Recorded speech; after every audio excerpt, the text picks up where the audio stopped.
It Was Always You is a 2021 film directed by Michael Robison, written by Kathy Kloves, based on the book by Marian Thurm, and this stars Erin Krakow as Elizabeth, Hynes as David, and Giles Panton as George. And I really enjoyed this. I thought the narrative was really great. I had very fluctuating opinions about some of the characters, and I will talk more about that in a moment, but in general, I found this to be really delightful.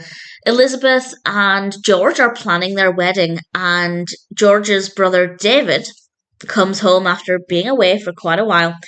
And it turns out that David and Elizabeth don't get along very well. To be fair, David is very likable, very friendly, a little bit abrasive at times, but generally he's not the one with the problem. Elizabeth doesn't enjoy his company.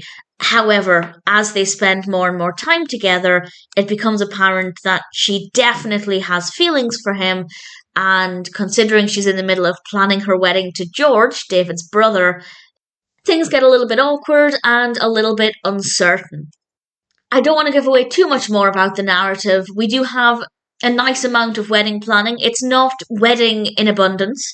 So if you're the kind of person who doesn't like it when every single scene is about the wedding, that's not something that you need to worry about, but there's enough in there that the narrative is something we're being reminded of whenever it's an opportune moment, because obviously it is important that they are planning a wedding, and now Elizabeth is wondering if this is the right thing, if this is actually what she wants to be doing. So that all works really well. As I mentioned before, for some reason, despite the fact I don't care about weddings in real life, I love wedding planning based rom-coms, so it really appealed to me. And the narrative flows really well, the pacing is really great, no problems whatsoever, and we have some really great supporting characters as well. As I mentioned at the beginning, I did have very fluctuating opinions about the characters. Not with George. I basically didn't like George all the way through. I think he's a well-written character, but he's not necessarily a likable character. Elizabeth, I really liked from the beginning.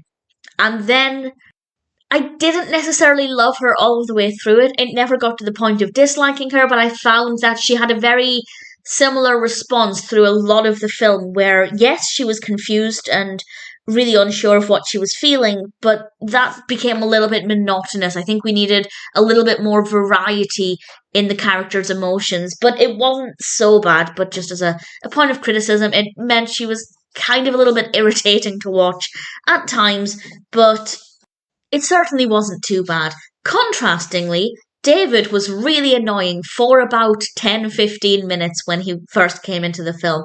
And after that, very quickly, he became really likable. And I loved his character. So I definitely had a lot of mixed emotions about the characters. But in general, they're very well written characters with some really good performances. The narrative itself is interesting. I found it to be a very pleasant, entertaining, and slightly unpredictable watch. And I rather enjoyed it. I'm happy to have seen the film, and if it sounds like it would appeal to you, then I'd say It Was Always You is definitely worth watching.